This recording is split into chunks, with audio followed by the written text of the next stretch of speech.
오늘 같이 나누고자 하는 말씀은 창세기 2장 8절과 15절 2절 말씀입니다. 창세기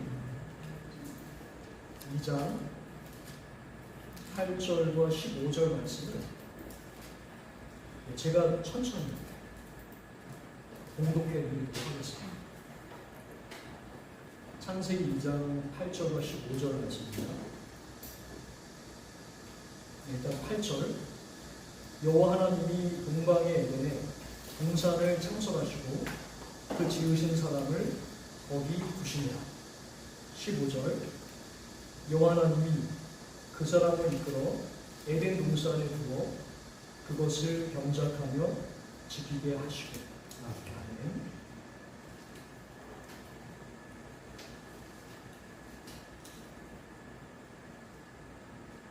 오늘은 제가 그 에덴의 아담이라는 제목으로 간단하게 좀 말씀을 나누려고 합니다.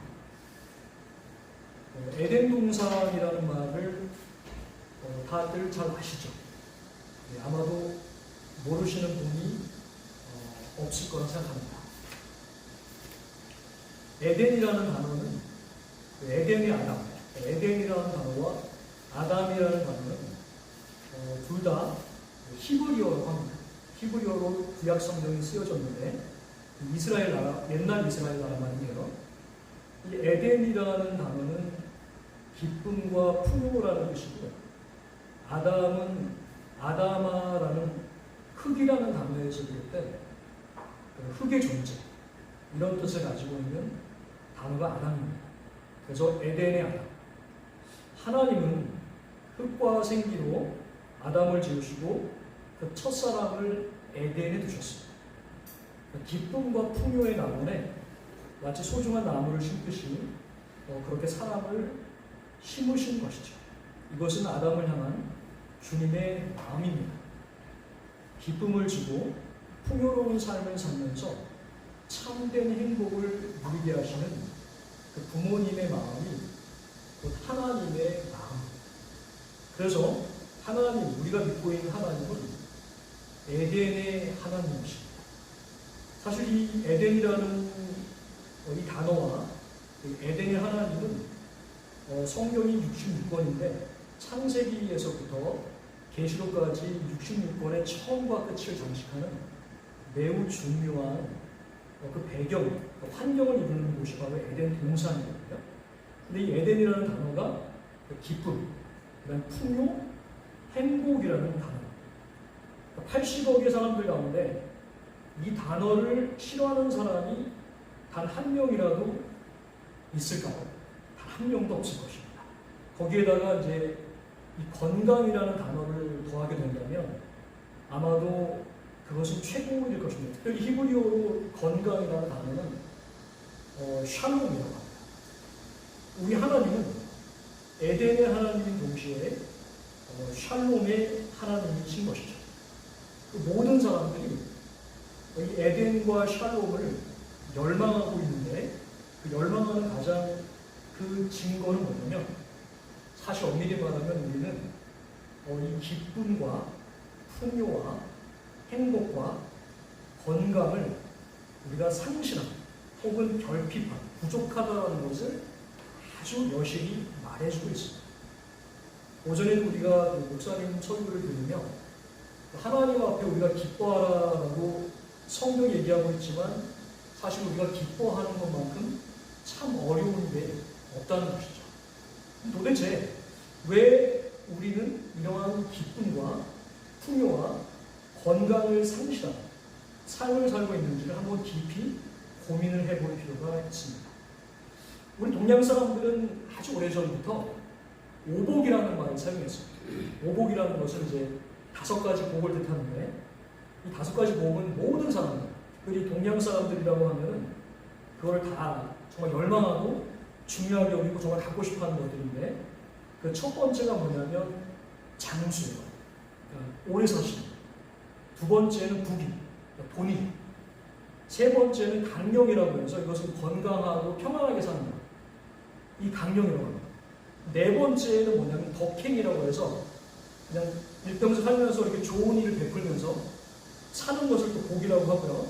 이 다섯 번째 복이 있는데 그 다섯 번째 복이 뭐냐면 그 약간 어려운 말로는 이제 고종명이라고 합니다. 고종명이라는 게 뭐냐면 평안이 중요합니다.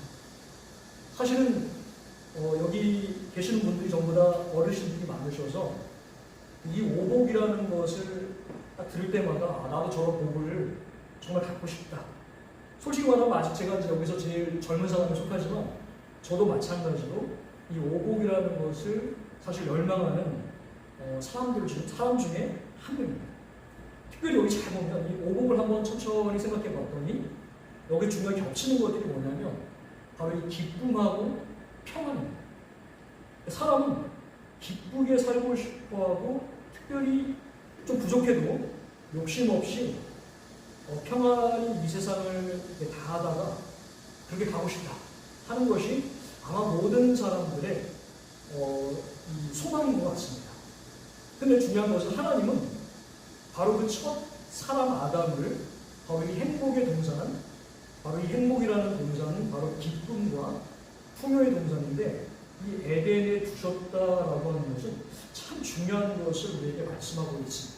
왜 그러냐면 하나님이 참으로 행복하신 분이시다라는 것을 일단 말씀해주고 하나님은 우리가 행복한 존재로 살아가길 바란다라는 것을 우리에게 가르쳐주고 있다라고 하는 아주 중요한 이야기를 말씀을 하고 있습니다. 그런데 중요한 것은 과연 진정한 행복이 무엇인가? 하나님이 우리에게 주시고자 하시는 에덴의 중요한 복이 무엇인가? 하는 것을 깊이 한번 살펴볼 필요가 있습니다. 사실 정말 이 기쁨, 행복, 솔직히 과연 우리는 오전에도 이제 우리 목사님 한번 얘기했지만 당신은 정말 행복한 사람입니까? 라고 질문을 했을 때 솔직하게 나는 행복합니다. 라고 과연 자신 있게 얘기할 수 있는 분이 사실 몇 분이나 되겠습니까? 저도 솔직히 말하면 오히려 행복할 때보다 난 참 좀 불행하다, 행복하지 않다 라고 생각할 때가 더 많이 있는 것 같아요. 근데 한 번쯤 생각해 볼 필요가 있는 것이 과연 내가 지금 행복하지 않다라고 느끼는 것은 도대체 무엇 때문인가? 한번 깊이 한번 생각해 볼 필요가 있습니다. 대부분은 사람들이 어떻게 생각하냐면 내가 돈이 없기 때문에 혹은 내가 외롭기 때문에 특별히 이제 어르신들 같은 경우에는 내가 지금 건강하지 않기 때문에 나는 불행하다라고 한번 생각해 볼 텐데 과연 정말로 내가 불행한 것이 이 돈과 그 다음에 이 친구, 가족과 건강이 없기 때문에 과연 내가 불행한 것인가 하는 걸 깊이 한번 생각해 볼 필요가 있습니다. 왜냐하면 성경은 진정한 인간의 불행이라는 것은 바로 이런 것들이 근본적인 이유가 아니라고 말씀을 하고 있습니다. 왜냐하면 이 모든 것들이 비롯된 것은 바로 다른 것이 아니라 하나님과의 이 관계가 파괴되었다. 바로 죄 때문이다라는 것을 바로 우리가 깊이 깨달을 필요가 있습니다.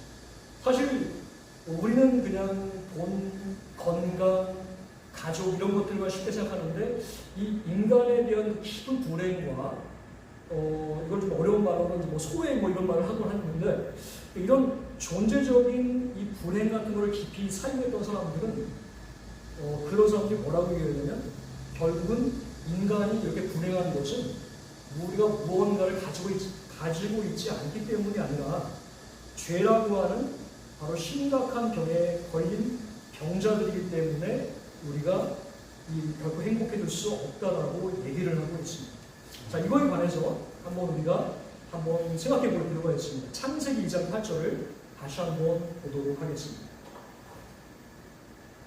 여호와 하나님이 에덴의 동산을 창설하시고 그 지으신 사람을 거기에 두신다라고 말씀하고 있습니다. 아까도 얘기했지만 하나님이 두신다. 한번 깊이 한번 우리가 생각해 볼 필요가 있습니다. 하나님은 왜 하필 첫 아담을 왜 이 에덴이라는 동산에 두셨을까? 도대체 이 에덴이라는 곳이 어떤 곳입니까? 근데 우리는 한번 여기서 생각해 볼 필요가 있는 게 뭐냐면 사실 우리가 이제 에덴 동산 이렇게 하면 이 에덴이라는 것과 동산은 사실 이게 같은 말이 아니에요. 왜 그러냐면 여기 보면은 이제 에덴에 동방의 에덴에 동산을 창설하시고라고 이렇게 말씀을 하고 있어요. 다시 말해서 이 에덴이라는 단어는 동산 이름이 아니라 그것은 동산이 있는 이 동쪽 지역 이름이 바로 에덴입니다. 그래서 그 에덴이 있고 그 에덴 안에 동산이 있고 그 동산의 가장 중요한 중심부에 하나님을 예배하는 두 개의 나무가 있는 구조입니다.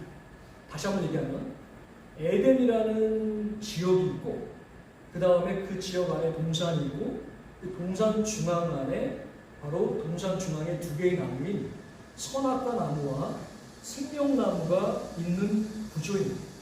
다시 말해서 이것은 어떤 의미와 연결이 되냐면 옛날 예루살렘에는 성전이 있었어요. 근데 그 성전은 어떻게 해야 들어갈 수 있냐면 일단 예루살렘으로 들어가야 합니다. 그 예루살렘은 도시 이름이에요. 그럼 예루살렘에 들어가서 그 다음 들어가야 될 곳은 어디냐면 다윗성이라고 해서 임금의 궁궐이 있는 자리가 있어요. 그래서 다윗성까지 올라가면 그 옆에 성전산이라는 곳에까지 가야지만 하나님을 만날 수가 있었습니다. 자, 예를 들어서 우리가 여기가 저희 이 교회가 있는 곳이 신주 전원교회예요. 근데 이 신주 전원교회는 어디에 있냐면 원동면이라는 곳에 먼저 와야 됩니다. 그러니까 원동면에 와서 일단 물군까지 와야 되죠. 양산까지 와서 그 다음에 원동면으로 들어와서 산길을 따라 오다 보면 신주 전원교회가 나오게 되는 거죠. 자, 이런 것처럼 우리가 하나님을 찾아가는 그 길이라고 하는 것은 이 몇 가지 단계를 거칩니다. 요한복음 14장 6절에 보면 내가 곧 길이요 진리요 생명이니 나를 통하지 않고서는 아버지께로 올 자가 없다라고 예수님 말씀하셨고 고린도전서 12장 3절에는 성령으로 아니하고서는 누구든지 예수를 주님이시라고 할 수 없다라고 말씀을 하고 있습니다. 우리가 아버지 하나님을 뵙기 위해서는 처음부터 갈 수 있는 것이 아니라 단계가 있습니다. 첫 번째 단계는 우선은 먼저 성령님을 거쳐야 되고 그 성령님을 거치면 예수님을 거치게 되고 예수님을 거치면 마지막으로 하나님 아버지로 갑니다. 이것은 놀랍게 하나의 단계를 얘기해주고 있는데 이 단계를 보면 놀랍게도 뭐냐면 이 에덴이라는 존재가 결국은 이 성령님과 연결이 되어 있다는 것을 우리가 깨닫게 됩니다. 다시 말해서 이 에덴이라고 하는 이 단어, 다시 말해서 아까 풍요와 행복과 이 기쁨이라는 단어는 사실은 처음부터 교회의 의미와 연결이 되지 않아요. 이것은 우선은 누구를 지칭하고 누구를 상징하게 되냐면 성령님을 상징하게 됩니다. 그러니까 성령님이 어떤 분이냐라는 것을 상징하게 되는데 그 성령님은 바로 풍요로운 분이고 기쁨의 분이고 행복하신 분입니다.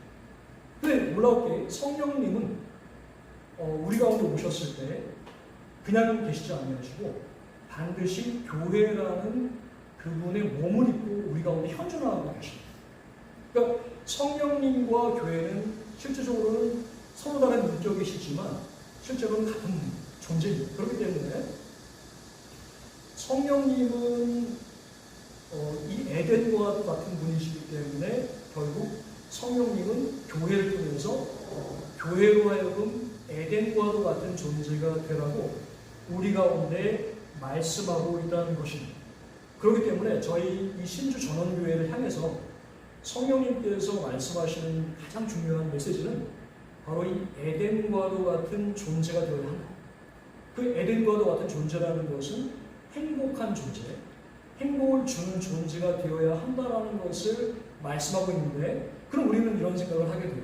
세상 사람들처럼 우리도 행복하고 싶기 때문에 우리도 이런 것, 돈도 갖고 싶고 건강도 갖고 싶고 아니면 많은 사람들을 갖고 싶고 그러면 이렇게 많은 사람들이 북적북적거리면 우리 이 신주 전원교회는 과연 에덴과 같은 존재가 될 수 있는가? 라고 하는 생각을 한번 해볼 필요가 있겠죠. 사실 그렇지 않을까요? 왜냐하면 우리가 이제 교회에 왔을 때 좀 많은 것을 가지고 있고 그 다음에 많은 사람들이 북적북적거리면 오히려 사실 모든 목사님들은 사실 그런 교회를 꿈꾸거든요. 과연 그런 교회가 주님이 바라시는 에덴과도 같은 곳일까? 하는 깊은 생각을 해봐야 돼요.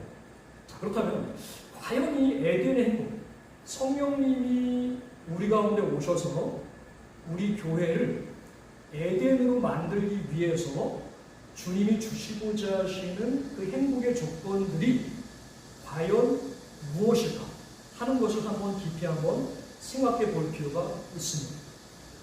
예를 들어서 대부분 사람들은 사실 행복해지고 싶습니다. 행복해지고 싶지 않으십니까? 다 행복해지고 싶어 하시죠. 그러면 과연 이 행복해지고 싶어서 대부분 사람들이 가지고 있지 않은 사람들이 꿈꾸는 것이 하나가 있습니다. 무엇을 꿈꿀까요? 대부분 사람들이 로또를 꿈꿉니다. 과연 그러면 이 로또를 가지고 우리가 인생 역전을 하고 돈을 갑자기 어떤 사람이 많은 것을 가지게 되면 그 사람은 과연 행복한 사람이 될까요? 과연 주님이 우리에게 주시고자 하시는 에덴의 행복이라는 것은 바로 이러한 행복일까요? 사실 하나님은 모세를 통해서 이 창세기를 쓸 때 이 이스라엘이라는 존재는 어디에 있었냐면 40년 동안 광야에 머물던데 창세기를 모세를 통해서 이스라엘에게 말씀을 하셨어요. 그때 이 에덴에 관한 얘기를 하셨는데 이 에덴이라고 하면 우리가 어떤 생각하냐면 약속의 땅이 에덴이 아닐까라는 그런 생각을 할 것입니다. 그러나 지금 주님께서 이 모세를 통해서 이 에덴의 메시지를 말씀하시는 것은 다른 것이 아니라 바로 그 광야가 정말 아무것도 없는 광야가 바로 에덴이다라고 하는 놀라운 말씀을 하고 있다는 것입니다.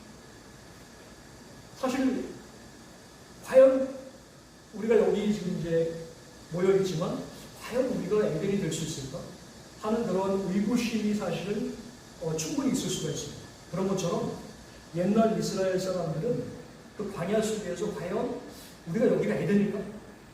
아니면 이 에덴이 광야가 아니라 좀만 더 우리가 40년 동안 갔을 때 약속의 땅이 에덴이 아닐까라는 생각을 했겠죠. 그러나 하나님은 분명히 말씀하시기를 그 광야가 에덴이고 에덴이 되게 하라라는 말씀을 주셨다는 것입니다. 도대체 무슨 이유 때문에 바로 이 하나님은 이 아무것도 없는 광야, 어찌 보면 우리가 지금 아무것도 없어 보이는 우리 이 작은 시골교회가 과연 하나님 앞에 과연 에덴이 될 수 있는지 한번 깊이 한번 고민을 해볼 필요가 있다는 것입니다.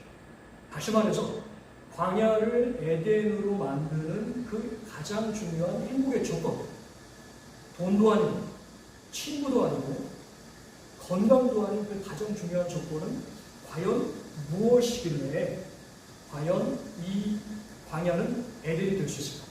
그게 바로 15절 말씀과 깊이 연관되어 있습니다. 15절 한번 보시겠습니다. 여호와 하나님이 그 사람을 이끌어 에덴 동산에 두어 그것을 병작하며 지키게 하시고, 이 말씀을 다시 한번 이 반복된 말씀을 보게 되면 우선 하나님은 이 에덴의 그 아담, 사람을 이끌어 오셨습니다. 우리는 물론 저는 이제 조금씩 우리 집사님들과 성도님들이 어떤 분인가를 배우고 있는데, 심지어는 우리 목사님과 사모님 보면서 우리 목사님과 사모님이 어떻게 여기까지 오셨는지 이런 것들을 하나하나 좀 교제하면서 배우고 있습니다. 저도 마찬가지입니다. 과연 내가 이 자리에 여기까지 온 것이 과연 우연히 과연 이 자리에 오게 됩니다. 성경은 하나님은 그 사람을 이끌어, 이 에덴은 동쪽에 있었어요. 근데 이 아담이 만들어진 곳이 에덴 동산이라고 얘기할 수 없어요. 아마도 서쪽이었는지도 몰라요. 근데 하나님이 어느 순간에 천천히 이끌어서 이 에덴, 이 동방에 있는 동쪽에 있는 에덴까지 이끌어 오셔서 동산 안에 들어가서 어느 날 동산 중앙까지 이르게 하신 거죠. 우리가 여기까지 이끌어오는 모든 과정, 이 모든 것들은 하나님의 주권이고 하나님의 어떤 특별한 뜻이 있어서 여기 계신 모든 분들이 이 자리에 와 있다 라고 하는 것을 깊이 생각해 볼 필요가 있습니다. 두 번째, 에덴 동산의 두어라고 하는데 사실은 이 8절에도 두신이다라고 나오지만 15절에 나와 있는 이 두어라는 단어는 8절에 나와 있는 두신이라는 단어와 약간 다른 뜻을 가지고 있습니다. 어떤 뜻을 가지고 있냐면 이 두다라는 단어는 안식을 주다, 쉬게 하다 라는 의미를 가지고 있습니다. 다시 말해서 내가 인생을 살다가 이 교회도 가보고 저 교회도 가보고 가다가 어느 날 여기까지 와 있단 말이죠. 근데 과연 내가 여기 와 있는 게 내가 오고 싶어서 온 건가? 아니면 하나님이 정말로 나를 이 동산에 둔 건가? 라고 하는 것을 우리가 한번 증명을 해볼 때 성경이 얘기하고자 하는 것은 뭐냐면 바로 쉼입니다. 마음의 안식. 과연 내가 여기에 온 것이 하나님의 뜻인가? 이곳이 과연 하나님이 날 두신 에덴 동산인가? 하는 것을 깊이 우리가 한번 생각해 볼 때 가장 중요히 마음속에서 확인할 수 있는 것은 뭐냐면 안식입니다. 평안. 내 마음속에 내가 여기 자리에 앉아 있는데 과연 하나님이 나를 두셨나? 이런 이제 의구심을 떨쳐버릴 수 있는 가장 중요한 것은 마음속 깊은 곳에 내가 이곳에 앉아 있는데 안식이 있다 라고 하면 그것은 아주 중요한 그 증거 중에 하나입니다. 자, 그런데 더 중요한 증거가 두 번째 나타납니다. 그게 바로 뭐냐면 하나님이 에덴 동산에 두셨다라고 하니까 우리는 내가 나를 하나님이 행복하게 해주시고 싶어 하시는 거예요. 그럼 이곳에서 내가 사업도 번창하고 병도 낫고 내 가족도 잘 되고 물론 그것도 중요한 하나님이 나를 축복해 주시는 방법 중에 하나입니다. 그런데 아까도 얘기했지만 광야에는 아무것도 없었어요. 근데 광야에 아무것도 없었는데 하나님이 뭐라고 하셨냐면 바로 그 자리가 너의 에덴이다. 내가 너를 40년 동안 두었던 바로 내가 너를 행복해 하는 에덴이다 라고 이렇게 말씀하셨을 때 그 에덴의 가장 중요한 조건은 이 세상 사람들이 그렇게 열망하는 그런 요소들은 사실 그게 아닌 건 아닙니다. 절대로 아닌 건 아닙니다. 그러나 더 중요한 것이 있는데 그게 바로 두 가지입니다. 그 두 가지가 바로 경작함, 두 번째는 지키게 하시고. 근데 여기서 경작과 지키게 한다는 것을 좀 잘못 해석하게 되면 일로 해석을 하게 되거든요. 근데 이 경작이다라는 단어는 사실 이것은 섬긴다라는 단어를 갖고 있습니다. 섬긴다. 그 다음에 지키게 한다라고 하는 것은 이게 뭔가를 보호하는 의미도 있지만 더 중요한 것은 준수한다라는 의미가 있습니다. 다시 말해서 하나님께서 이 에덴에 아담을 두셔서 그를 행복하게 하시기 위해 이 아담에게 명령하신 것은 뭐냐면 제사장으로 사는 겁니다. 제사장으로 살 때 행복하다. 그게 바로 지금 말씀을 하고 있습니다. 그러니까 제사장으로 산다는 게 뭐냐? 이 제사장으로 산다는 것은 뭐 목사가 되거나 뭐 선교사가 되거나 이런 것이 아니라 내가 하나님 앞에서 제사하는 존재로서 살 때 그때 너는 행복해 라고 말씀하고 있다는 것입니다. 다시 말해서 이 섬긴다라는 단어의 그 의미는 예배를 말합니다. 그래서 예배에 우리가 끊임없이 우선순위를 두고 예배 속에서 하나님을 경험할 때만이 우리가 물론 우리는 이제 예배를 통해서도 이제 예배를 잘 드리면 하나님께 날 축복해 주는 게 맞습니다. 이게 틀리지 않습니다. 절대 틀리지 않습니다. 그러나 중요한 것은 이 예배를 통해서 결국 하나님이라는 분과 교감하고 교통하고 그분을 알아가는 가장 중요한 소통의 창구를 열게 됩니다. 그것이 바로 첫 번째 행복으로 들어가는 입문 과정입니다. 근데 예배는 어떤 목적을 가지고 있냐면 예배를 잘 드려가지고 내가 좀 뿌듯해, 좀 상쾌해, 이게 아닙니다. 예배에는 목적을 가지고 있어요. 그 목적이 뭐냐면 지키게 하라. 이 지킨다라는 의미가 뭐냐면 이게 말씀을 순종하는 것입니다. 그러니까 말씀을 우리가 듣는 걸로 끝나면은 그것은 그게 또 틀린 게 아니에요.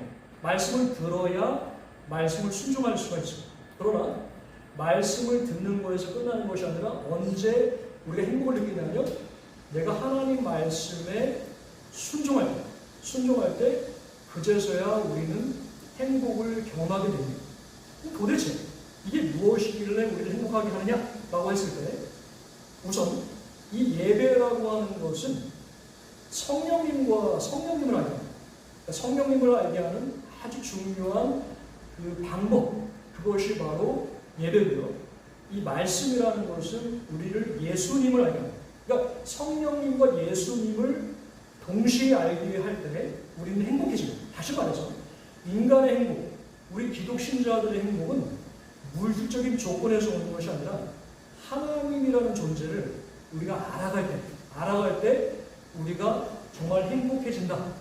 다시 말해서 광야에 아무것도 없었는데 왜 광야가 에덴이냐 라고 하냐면 그 사람들이 아무것도 할 일이 없어요. 아무것도 할 일이 없어서 빈둥빈둥 거려요 사실. 근데 빈둥빈둥 거리는데 그 빈둥빈둥 거리는 것도 이유가 있어요. 왜냐하면 빈둥빈둥 거리게 하는 이유가 할 일이 없기 때문에 더 중요한 걸 하라 해서 맨날 성막이라고 하는 그 하나님의 성소 앞에 가가지고 거기 앞에서 이제 예배를 드려요. 그리고 이제 할 일이 없어요. 할 일이 없기 때문에 광야에서 맨날 시간만 세요. 시간을 한다는 게 뭐냐면 이제 항상 유대 이스라엘 사람들은 절기를 지키는 거예요. 그러니까 항상 예배 중심, 복음 중심, 말씀 중심이라고 하는, 그리고 이제 교회 중심입니다. 그 중심으로서 그냥 살아갈 수밖에 없습니다. 그러면 우리가 어떻게 생각해보면 세상 사람 생각해볼 때는 가장 무료하고 가장 형편없고 가장 불행한 그 시간이 광야 40년이 아니겠느냐라고 이렇게 얘기를 할 수 있겠지만 놀라우신 하나님의 경륜은 바로 그 시간이 가장 최고의 시간입니다. 사실 하나님이 이제 나중에 이스라엘 백성을 가나안 땅에 두시고 이제 성전도 지으시고 뭐 다윗이나 솔로몬 같은 왕들을 세우셔가지고 부자가 되게 하셨어요. 그런데 이스라엘 사람들이 다 범죄에서 우상숭배를 떠나거든요. 그때 선자들 통해서 하나님이 뭐라고 말씀하셨냐면 바로 그 광야에 있을 때 하나님이 가장 행복했다라고 얘기를 하고 있습니다. 다시 말해서 우리가 정말로 행복해지고 싶다. 그 하나님의 방법은 우리를 광야 가운데 두십니다. 그 광야 가운데 두셔서 진짜 너를 행복하게 하는 게 뭐냐라는 것을 그때서야 가르치게 됩니다. 제가 사역자로 이제 제대로 살지는 못했지만 한 지난 10년 동안 사역자로 못 사는 동안에 하나님께서 저에게 주신 가장 중요한 놀라운 기쁨과 의미가 예를 들어서 이렇습니다. 보통 제가 정확히는 한 20년 전에 그 한국에서 합동신학교를 가가지고 친구들하고 막 재밌게 놀고 같이 이제 성경도 연구하고 계지만 대부분 친구들은 열망이 있어요. 열망이 뭐냐면 그 위대한 목회자가 되고 싶어요. 그 위대한 목회자의 중요한 특징이 있어요. 일단은 설교를 엄청 잘해야 돼요. 그래서 설교를 잘해야 되고 그 다음에 사람들 관리를 잘해요. 그래서 가장 할 수만 있으면 설교도 잘하고 그 대형교회만 내가 딱 접수만 했다. 그러면은 이제 그 친구는 정말 대통령 이상입니다. 그러니까 그런 열망이 가득 차 있어요. 그러다 보니까 엄밀히 말하면 이제 그런 친구들이 예를 들어서 이제 그 신주 전원교회가 참 물론 에덴이잖아요. 에덴 맞습니까? 에덴이 아니신 것 같아요. 에덴 맞습니다. 에덴이 맞는데 물론 이제 우리가 그 에덴을 이제 만들어가야 돼요. 사실은. 근데 이 대형교회에 대한 욕심과 설교를 잘하고 수많은 사람들, 최소 아는 것도 몇백 명 목회를 하고 싶은 친구들한테는 여기는 최악이에요. 그러니까 그 에덴이 아닙니다. 그런데 하나님은 그런 분이 아니죠. 사역 떨어지고 정말 사역자로서 글러먹었고 아무것도 할 수가 없을 때 그때서야 하나님은 무엇이 과연 가장 중요한 것인가 그것을 가르치게 되는데 그 첫 번째가 바로 예배고 두 번째가 말씀입니다. 그러면 이런 생각을 하게 됩니다. 목회하다 보면 열심히 더 성경도 읽을 수 있고 또 하나님 앞에 충성할 수도 있지 않아? 이런 생각을 할 수 있지만 그게 쉬운 부분은 좀 아닌 것 같습니다. 그러나 결국은 이제 하나님께서 여기까지 이렇게 인도해 가면서 결국 가장 중요한 것은 정말 나를 가장 행복하게 만드는 것은 성공되는 사역도 아니고 가장 중요한 것은 하나님과의 가장 깊은 교통이고 예배고 말씀이다라고 하는 것을 분명히 말씀하고 있습니다. 자, 그래서 저는 이제 마지막으로 그냥 이제 정리하면서 아까 동양의 오복을 얘기했어요. 심지어는 마태복음 5장에서는 팔복이라는 말씀도 있습니다. 그런데 저는 이 에덴의 오복이라는 말로 마무리를 좀 해볼까 합니다. 그러니까 창세기 2장 에덴의 하나님의 그 에덴을 베푸신 이 하나님의 모습을 보면서 과연 하나님은 우리에게 무엇을 주고 싶어 하는가? 아니, 무엇을 주셨는가? 우리를 에덴에 두셨기 때문에 하나님은 우리에게 에덴을 허락하셨어요. 저는 그것을 믿어요. 왜냐하면 아무리 우리가 작은 교회고 시골 교회라 하더라도 하나님은 큰 교회나 큰 차이가 없습니다. 그럼 과연 하나님이 우리에게 주신 우리를 에덴으로 만드는 가장 중요한 이 에덴의 오복이 무엇인가를 한번 차근차근히 한번 마지막으로 생각해보고 정리해볼까 합니다. 첫 번째, 우리를 에덴으로 만드는 첫 번째는 예배와 말씀입니다. 이것은 너무나 중요한 부분입니다. 마태복음 4장 4절, 예수께서 대답하여 이르시되 기록되었으되 사람이 떡으로만 살 것이 아니고 하나님의 입으로부터 나오는 모든 말씀으로 살 것이다. 이게 첫 번째입니다. 두 번째는 일입니다. 근데 이 일이라고 하는 것은 막 열심히 교회를 섬기고, 물론 그것도 중요합니다. 중요한 것은 하나님이 나에게 주신 일이 있습니다.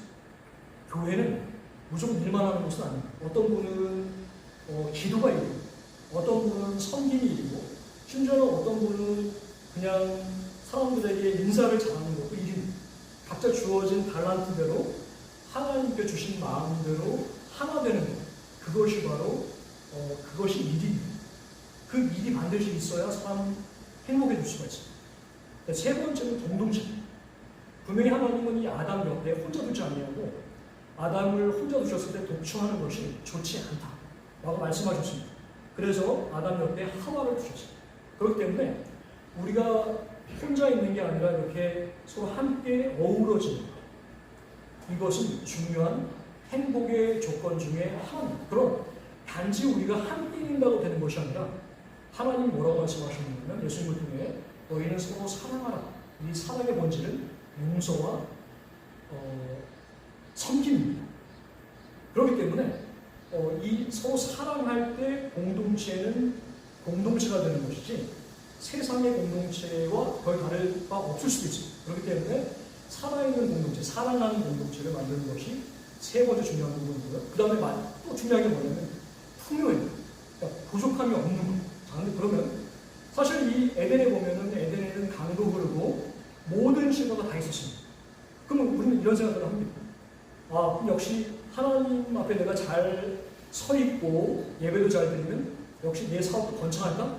물론 그럴 수 있습니다. 그러나 여기서 말하는 이 풍요라는 것은 단순하게 많은 게 아닙니다. 이 풍요라는 것은 가장 하나님이 주신 풍요는 나의 필요를 충분히 채워주시는 것을 의미하는 것이지 내가 불필요한 것까지 넘치도록 주셔가지고 그걸 낭비하게 하지 않아요. 그러니까 차라리 오히려 내 필요를 채우시고 남는 것은 내 형제들에게 나눌 수 있는, 그러다 보니까 이 풍요의 가장 중요한 모습은 자족과 감사입니다. 내가 풍요롭다고 하는 것은 내가 많은 게 풍요로운 게 아니라 내가 항상 하나님 앞에서 자족할 수 있고 그리고 주신 것을 감사할 수 있으면 그것이 바로 진정한 풍요가 되는 거죠. 근데 마지막 다섯 번째는 뭐냐면 평화입니다. 이 평화는 확실하게 중요한데 주님이 우리에게 주시는 평화는 십자가 평화. 그러니까 수직적으로는 나와 하나님 사이의 평화고 수평적으로는 나와 형제들 사이의 평화가 결국 이 평화가 살아있는 곳, 그것이 바로 에덴인 거죠. 그래서 마태복음 5장 9절에 보면 화평케 하는 자는 복이 있나니 천국이 그들의 것입니다 라고 말씀하고 있습니다. 여기 중요한 게 화평을 누리는 자가 복이 있다는 게 아닙니다. 화평케 하는 자. 화평케 하는 자가 무엇입니까? 화평케 하는 자는 뭐냐면 먼저 다가서는 자입니다. 내가 화평을 받으려고 하는 자가 아니라 화평을 이루기 위해서 겸손해야 되고 나 자신을 낮출 수 있을 때 화평케 하는 그러한 역사가 있을 때 바로 그 화평케 하는 자의 마음에 행복이 임한다라고 얘기를 하고 있어요. 이게 바로 에덴의 오복입니다. 근데 이 에덴의 오복은 중요한 게 하나 있어요. 뭐가 있냐면 순서가 있습니다. 그 순서는 가장 중요한 것부터 해결해야 돼요. 그 중요한 것은 예배와 말씀입니다. 우리가 예배와 말씀을 통해 은혜를 받지 못하면 사실 우리의 모임이나 우리의 교제는 사실은 크게 세상과 다르지 못할 수도 있어요. 그러니까 이 교회는 가장 중요한 것이 예배 속에서 성령님을 경험하고 말씀을 통해 예수님을 알아가는 이것이 가장 중요한 이 에덴의 행복의 조건이 되는 것입니다. 그렇기 때문에 우리는 우리 교회를 위해서 기도해야 돼요. 어떻게 기도해야 돼요? 하나님께서 이 말씀을 통해서 비록 우리가 적은 교회고 시골 교회지만 에덴으로 우리를 두셨다는 것이 말씀이 맞다면 우리는 그 말씀을 가지고 그분께 기도해야 합니다. 하나님, 당신 정말 에덴의 하나님 맞습니다. 그러면 이곳을 에덴으로 만드신 것을 내가 믿습니다. 그렇다면 이 에덴으로 만들 수 있도록 저를 사용하여 주십시오. 그리고 에덴의 가장 중요한 조건인 예배가 살아있고 말씀이 살아있는 교회가 되게 해주십시오라고 기도를 하셨어요. 그러면 사실 여기 중요한 게 또 하나 있습니다. 사실은 좀 슬픈 현실이지만 이 예배와 말씀이라고 하는 것은 엄밀히 말하면 이게 전부는 아닙니다. 사실 예배와 말씀이 때때로는 결핍될 수 있어요. 그래서 공동체가 사랑이 끝보다 공동체가 있을 수가 있습니다. 그것도 에덴입니다. 그러나 하나님의 에덴은 순서가 있기 때문에 이 지도자와 연결되어 있습니다. 그렇기 때문에 기도하셔야 돼요. 그러니까 하나님 이 교회가 에덴의 교회가 되게 해주십시오 라고 기도를 한다고 하기 때문에 그 예배와 말씀이 살아있도록 수종드는 이 목사님들 위해서 반드시 기도하셔야 돼요. 그래야지만 거기서부터 샘이 터지게 됩니다. 참 안타까운 현실이죠. 그러나 그게 어쩔 수 없습니다. 왜 그러냐면 우리가 섬기고 있는 하나님은 성령님이시고 예수님이시기 때문에 그분의 본질, 그분의 속성이 말씀의 속성이고 예배의 속성이기 때문에 어쩔 수가 없어요. 그렇기 때문에 이 예배와 말씀을 가장 중요하게 수종드는 이 목회자들을 위해서 기도를 해주셔서 목회자가 바로 서도록 그러려면 목회자가 사실은 목회자부터 예배의 사람이 되어야 되고 말씀의 사람이 되어야 합니다. 그런데 그 쉬운 게 아니에요. 제가 물론 이제 이 한국 교회가 한국의 목회자들이 참 물론 훌륭한 예배자도 많으시고 말씀의 정도 많으시지만 의외로 생각한 만큼 제가 그동안 10년 정도 야전에서 성경을 같이 연구하는 모임을 계속 이어왔는데 놀라운 하나의 사실을 발견했습니다. 그게 뭐냐면 목회자들은 설교하느라 성경을 연구할 수 있는 시간이 많이 좀 부족한 분입니다. 다시 말해서 신학교 3년을 공부하는데요. 신학교 3년 동안에 성경 공부가 다 끝납니다. 그러고 나서 성경을 별로 연구를 안 해요. 그러니까 과연 이 성경을 끊임없이 연구하는 그런 목회자가 이 한국교회에 얼마나 될까 하는 고민을 한 10년을 계속 해오게 됐어요. 그렇기 때문에 이 한국교회가 살아나고 저희 작은 교회지만 우리 신전원교회가 살아나기 위해서는 지도자를 위해서 반드시 기도하셔야 돼요. 지도자가 물론 저도 이제 포함이 돼서 정말 예배하는 자가 되어야 돼요. 그러니까 예배를 집례하는 자가 되는 집례한다고 예배하는 게 아니라 그래서 본인이 예배하는 자가 되어야 되고 그 다음에 본인이 말씀을 이게 부여잡는 사람이 되어야 됩니다. 근데 아마 잘 모르실 것 같아서 이렇게 말씀을 드리지만 쉽지 않아요. 절대로 쉽지 않습니다. 그렇기 때문에 그러한 주님의 종들이 될 때 거기서부터 교회는 성령님과 예수님과 성령님에 의해서 새롭게 에덴이 되는 놀라운 역사가 분명히 있을 것입니다. 우리의 참된 기쁨과 구유의 복 되신 성령님이 반드시 이곳에 모이신 성도님들이 참된 에덴을 누리고 또 일구는 그러한 주님의 사람들이 되기를 주님의 이름으로 축복합니다. 아멘.